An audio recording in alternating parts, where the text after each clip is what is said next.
حیات طیبہ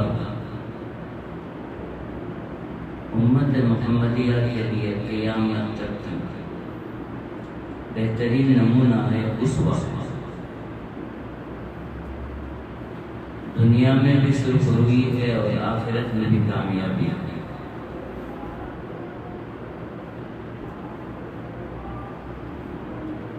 جیسے نبی کریم صلی اللہ علیہ وسلم کے لائے ہوئے دین پر عمل کرنا ہمارے لیے کامیابی ہے، ویسے ہی آپ کی زندگی کو اپنانا، سنتوں کے موافق اپنی زندگی کو بنانا، یہ بھی ہمارے لیے ضروری اور کامیابی کی چیز ہے۔ مثال اس کی ایسی سمجھیے کہ جب ہم امام کے تابع ہو جاتے ہیں، جب ہم کسی کو اپنا امام بنا کر سامنے کر دیتے ہیں اور اس کے مقتدی بن کے کھڑے ہو جاتے ہیں، تو جب تک وہ قیام میں ہے ہم قیام میں ہیں، جب وہ رکوع میں گئے ہم رکوع میں گئے، جب وہ سجدے میں گئے ہم سجدے میں گئے، جب وہ قاعدے میں بیٹھا تو ہم قاعدے میں بیٹھے، حتیٰ کہ جب وہ سلام پھیرا ہے تو ہم سلام پھیرا۔ اسی کو تو اقتداء کہتے ہیں نا۔ تو اس کے اندر دو چیزیں ہیں دیکھنے کے لیے۔ ایک چیز تو یہ ہے کہ امام کے رکوع کے ساتھ ہمارا رکوع، امام کے سجدے کے ساتھ ہمارا سجدہ، امام کے قاعدے کے ساتھ ہمارا قاعدہ، یہ اقتداء ہے۔ اور ایک امام کا منشا ہے، جب رکوع میں گیا تب بھی اللہ اکبر کہا تھا، جب پہلے سجدے میں گیا تو بھی اللہ اکبر کہا تھا، جب دوسرے سجدے میں جھکا تب بھی اللہ اکبر کہا تھا، جب قاعدے میں بیٹھنے والا تھا یا قیام میں کھڑے ہونے والا تھا تب بھی اللہ اکبر ہی کہا تھا۔ اب اس اللہ اکبر کا منشا، ایک اللہ اکبر کا منشا سجدے کا ہے، ایک کا رکوع کا ہے، ایک کا قاعدے کا ہے، ایک کا قیام کا ہے، وہی اللہ اکبر ہے لیکن الگ الگ الگ ہے۔ تو اس منشے کو سمجھنا بھی ضروری ہے۔ اب ایسے نہیں کہ جس اللہ اکبر پہ امام سجدے کو جا رہا ہے ہم اس کی اقتداء کر رہے ہیں، لیکن ہم سجدہ نہیں بلکہ قاعدہ نہیں بلکہ قیام کر رہے ہیں، تو یہ نہیں ہو سکتا۔ ایسے نبی کریم صلی اللہ علیہ وسلم کی جو زندگی ہے، جو سنت ہے، اس میں اقتداء بھی رکھنا چاہیے، منشے کو بھی سمجھنا چاہیے کہ آپ صلی اللہ علیہ وسلم اس حکم کے ذریعے ہمیں کیا سمجھانا چاہتے ہیں، اس حکم کے ذریعے آپ ہمیں کون سی چیز سے روکنا چاہ رہے ہیں، اس منشے کو بھی سمجھنا چاہیے۔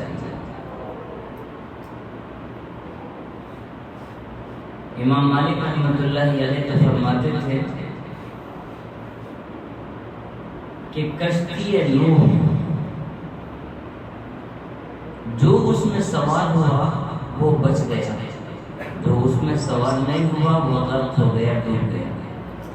ایسے ہی سمجھو کہ رسول اکرم صلی اللہ علیہ وسلم کے سنتوں والی کشتی میں جو سوار ہوا وہ نجات پا گیا، اور اس سنتوں والی کشتی سے جو باہر رہ گیا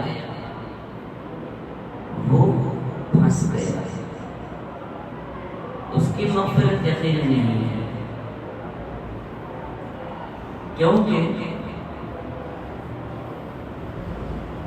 مارکیٹ میں ہم دیکھتے ہیں ہر دکان کا گوشت آتا ہے، لیکن گورنمنٹ کی طرف سے جن گوشتوں پر ٹھپا لگتا ہے اس کو صحیح چیز مانا جاتا ہے، اور اس کے بغیر تجارت کرنے والے کو غلط کہا جاتا ہے، اور اس کے لیے جرمانہ بھی عائد ہو جاتا ہے۔ ایسے ہی ہر ہمارا جو عمل ہے اس پر اگر سنت کا ٹھپا لگا ہوا ہے تو وہ عمل ہمارا قبول ہے۔ اگر وہ نبی کریم صلی اللہ علیہ وسلم کی لائی ہوئی شریعت اور بتائے ہوئے طریقے سے ہٹ کر ہو تو وہ چیز ہماری قابل قبول نہیں سمجھ جائے گی۔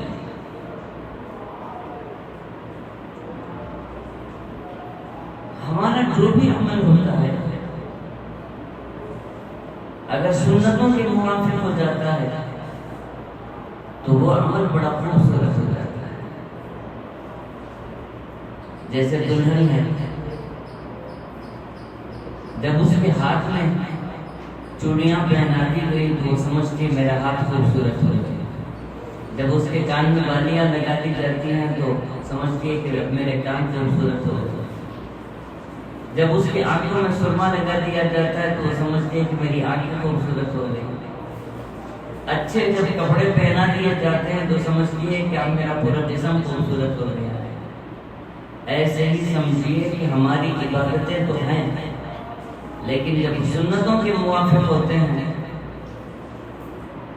تو جیسے جیسے ہماری عادت سنتوں کی طرف جاتی ہے وہ عمل ہمارا خوبصورت ہو جاتا ہے۔ وضو صرف 4 اعضاء کے دھل جانے کا نام وضو ہے۔ سنتوں کے موافق ہم نے زندگی گزاری اور وضو کو سنتوں کے موافق کیا تو ہمارا وضو خوبصورت ہو گیا۔ چہرہ سنتوں کے موافق ہم نے بنا لیا، ہمارا چہرہ خوبصورت ہو گیا۔ لباس ہم نے تقوی والا لباس پہنا اور سنتوں والا لباس پہنا تو ہمارا ظاہر خوبصورت ہو گیا۔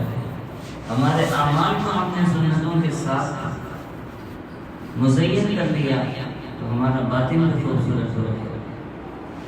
لہذا قرآن کریم نے ایک اصول بیان بتایا، قل ان کنتم تحبون اللہ، اے نبی صلی اللہ علیہ وسلم آپ ان لوگوں سے کہیے جو ہر وقت کہتے ہیں کہ ہم اللہ کے پیارے ہیں، نحن ابناء اللہ و احباؤہ، ہم اللہ کے بیٹے ہیں، ہم اللہ کے چہیتے ہیں، کیسے کیسے اونچے اونچے دعوے کر رہے ہیں۔ ان سے کہیے ان کنتم تحبون اللہ، اگر اللہ سے تمہیں محبت ہے فاتبعونی، میری اتباع کر کے دکھاؤ،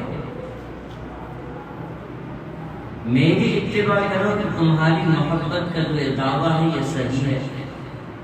اگر اللہ سے محبت ہو اور اللہ کے بھیجے ہوئے نبی سے محبت نہ ہو، اللہ کو منانے کی فکر ہو لیکن اللہ کے بھیجے ہوئے نبی کے طریقے پسند نہیں ہے تو اس کا مطلب یہ ہے کہ محبت ہماری صحیح نہیں ہے۔ صحابہ کرام رضوان اللہ علیہم اجمعین کی شان جو تھی وہ یہی تھی کہ ہر عمل کے اندر وہ نبی کریم صلی اللہ علیہ وسلم کا طریقہ ڈھونڈتے تھے۔ صحابہ کرام کا جو جذبہ تھا وہ ہمارے رونگٹے کھڑے کر دینے والا جذبہ تھا۔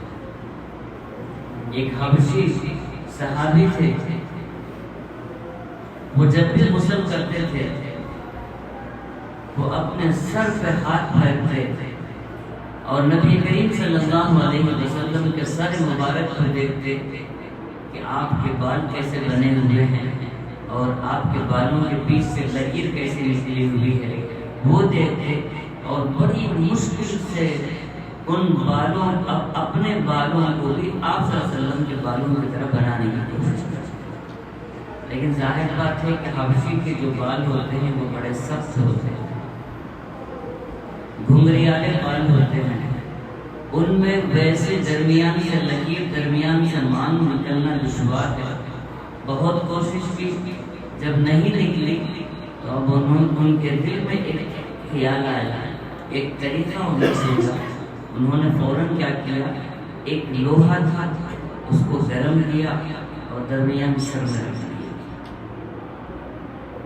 اب وہاں تک بال جل گئے، سر میں زخم آیا، تکلیف بڑی ہوئی، اب مرہم پٹی بھی ہوئی، لیکن اتنا خوش تھے زندگی میں، فرماتے تھے کہ تکلیف کیا ہے؟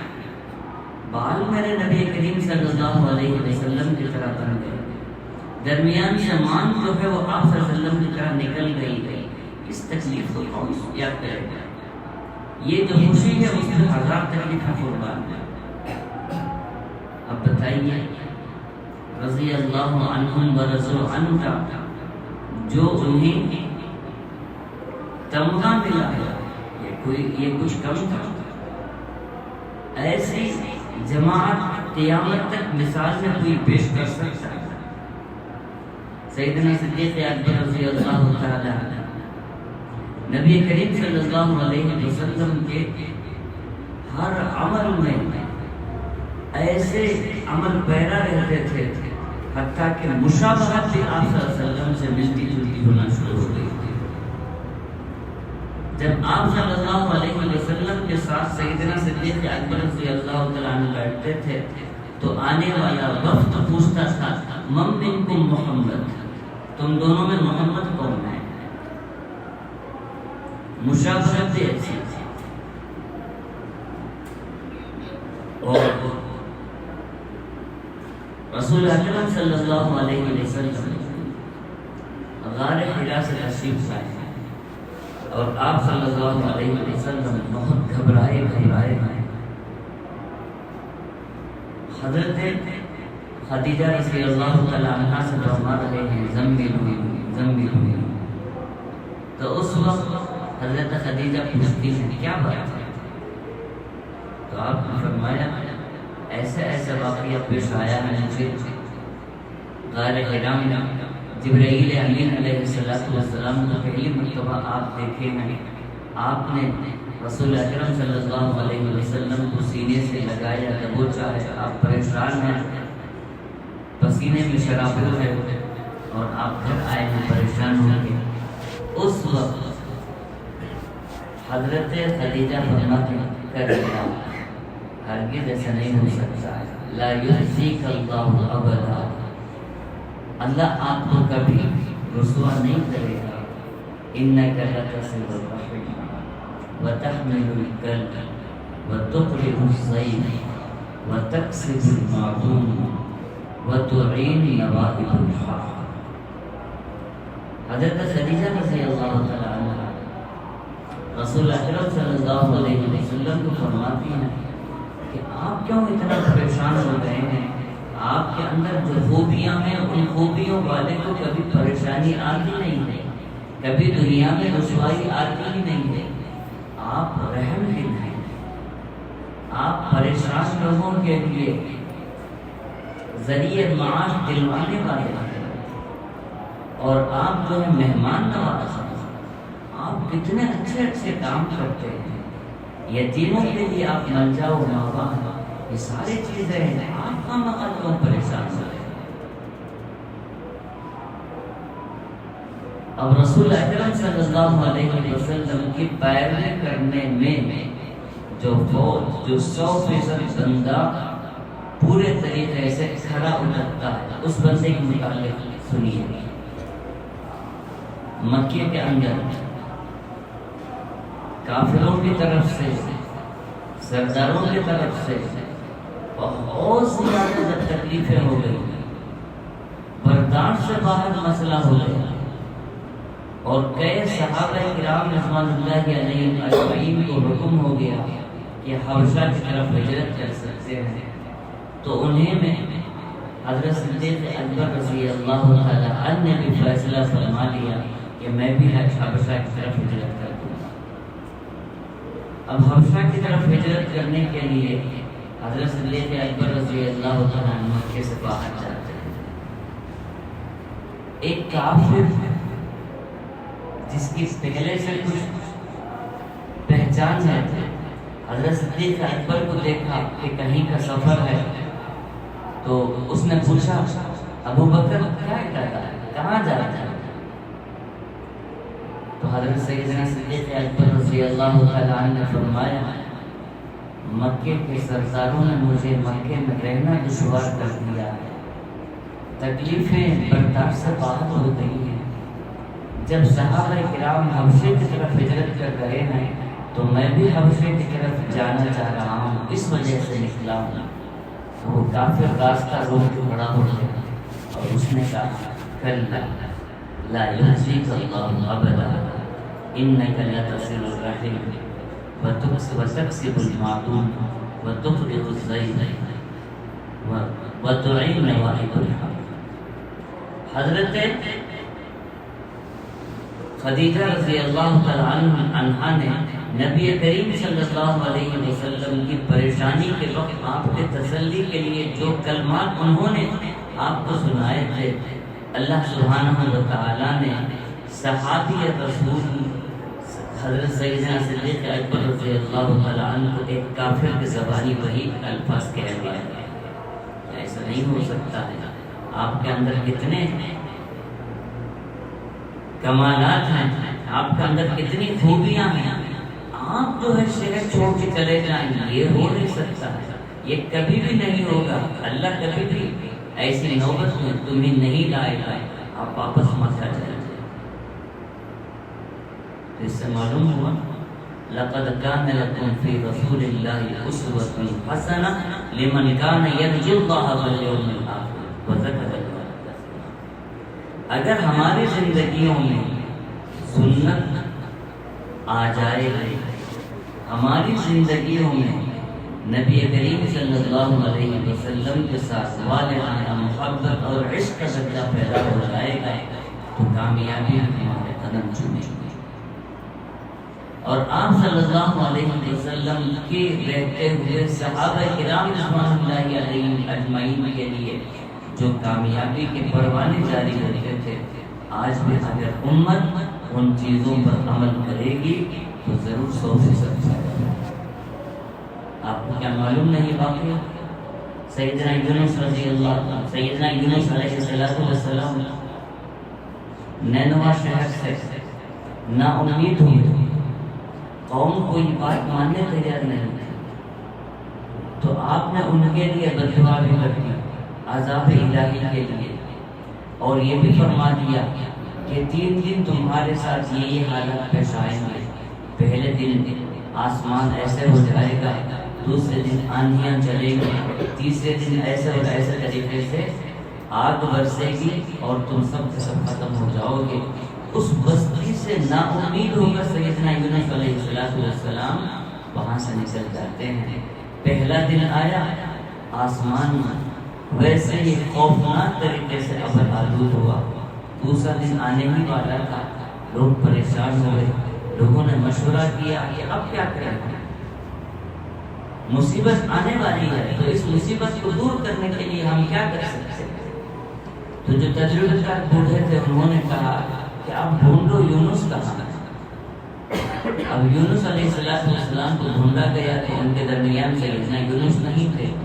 نبی بددعا کر کے وہاں سے نا امید ہو کے نکل رہے ہیں، اور امت جو ہے نبی کو تلاش کر رہی ہے اور نبی وہاں نہیں ہے، تو انہوں نے فیصلہ کیا کہ ایسے کرو کہ جس بستی میں ہم نے کفر کیا ہے، ناشکری کی ہے، جو کچھ بھی کیا ہے، ہم نے سرکشی کی ہے، اس آبادی کو چھوڑ کے ہم جو ہے تھوڑا آبادی سے باہر چلے جائیں گے، آبادی سے سب کے سب باہر چلے جائیں۔ پھر انہوں نے کہا ایسے کرو کہ ماؤں کو بچوں سے الگ کر دو، بچوں کو ایک طرف کر دو، ماؤں کو ایک طرف کر دو، حتیٰ کہ جانوروں کے بھی بچوں کو الگ کرو، جانوروں کو الگ کرو، سب مل کے تڑپنا شروع کریں، سب مل کے رونا شروع کریں۔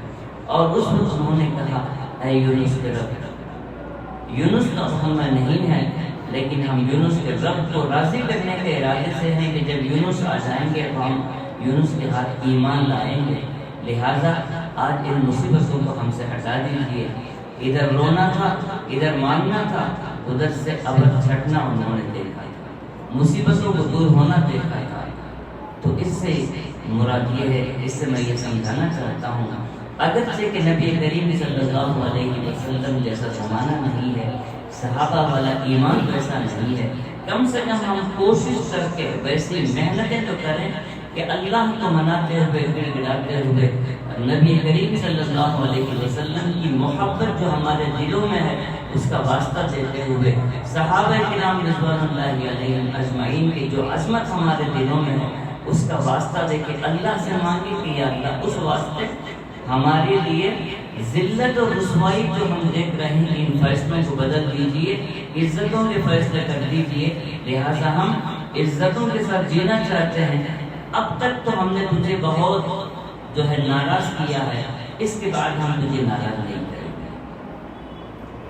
یہ اگر ہم تہیہ کر کے ایک ایک محلہ صحیح یہ تہیہ کر کے اٹھے گا تو ضرور کامیابی ہمارے قدم چومے گی۔ لہذا رسول اکرم صلی اللہ علیہ وسلم نے فرمایا ان کنتم تحبون اللہ فاتبعونی، اللہ سے محبت ہو تو اتباع میری ضرورت ہے، جب اتباع میری ہے تو پھر تمہارے لیے یہ پروانہ جاری ہے کہ یغفر لکم ذنوبکم، تمہارے سارے گناہوں کو اللہ سبحانہ و تعالی معاف کر دے گا۔ جب کسی کے گناہ معاف ہو جاتے ہیں تو وقت کا ولی ہو جاتا ہے۔ فرمایا واللہ غفور الرحیم۔